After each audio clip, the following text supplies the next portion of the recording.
Bonjour. Le XXIe siècle sera spirituel ou ne sera pas. Cette prophétie attribuée à André Malraux prend une autre dimension à l'aube de la montée en puissance de l'intelligence artificielle dans notre société. Car bien au-delà du fait religieux, l'IA nous interroge sur notre raison d'être et nous invite à revenir à la définition anthropologique de l'homme, socle de la pensée sociale de l'Église qui est un corps, une âme et un esprit.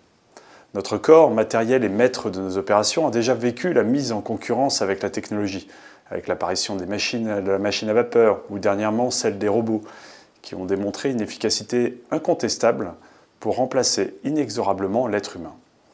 Notre âme, siège de la raison, synthétisant notre intelligence à faire le bien, notre mémoire et notre volonté, a vécu ces dernières décennies la même expérience avec l'essor de l'informatique, dans un premier temps, capable d'exécuter à travers des algorithmes de multiples tâches plus rapidement que l'être humain, et maintenant, l'IA qui peut compiler des quantités d'informations que notre cerveau humain ne sera jamais en mesure de traiter, générant une productivité inimaginable.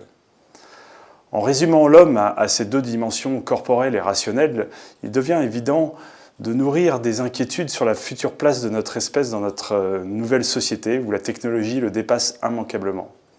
Cette évolution amène des penseurs influents de la Silicon Valley, comme Yuval Noah Harari, à s'interroger sur la destinée de ces populations qui ne pourront peut-être pas s'adapter à cette nouvelle donne, comme celle propulsée dans le chômage de masse au siècle dernier à la suite de l'automatisation des chaînes de production.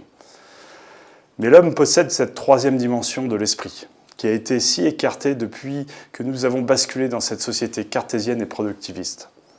Car si l'IA peut remplacer l'homme dans sa fonction de process et de rouage d'information au sein des organisations, elle ne pourra jamais atteindre le cœur profond de tout à chacun.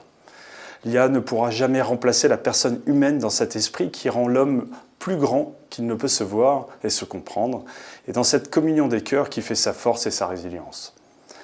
L'intelligence peut être décuplée grâce à ces nouveaux outils, mais le temps de charge mentale libéré par la technologie se doit être investi dans la redécouverte de notre être profond pour appréhender avec confiance les défis qui nous arrivent et en faire un nouveau levier de performance. Notre cœur, la partie la plus profonde de notre esprit, a été si longtemps atrophié. Il reste le siège de nos émotions, de nos sentiments et de notre raison qui génèrent ces intuitions avec lesquelles les grandes décisions sont prises. Notre cœur synthétise toutes ces dimensions de la personne humaine. Au sein des EDC, les entrepreneurs et dirigeants chrétiens, l'émergence de l'IA est perçue comme une opportunité formidable pour tenter de revenir à cette définition intégrale de la personne humaine et de la mettre en œuvre dans notre entreprise. En apprenant à écouter ce cœur et en lui faisant confiance, nous entrevoyons la possibilité de bâtir une société plus juste en permettant à tous ses membres d'être considérés dans leur véritable unité.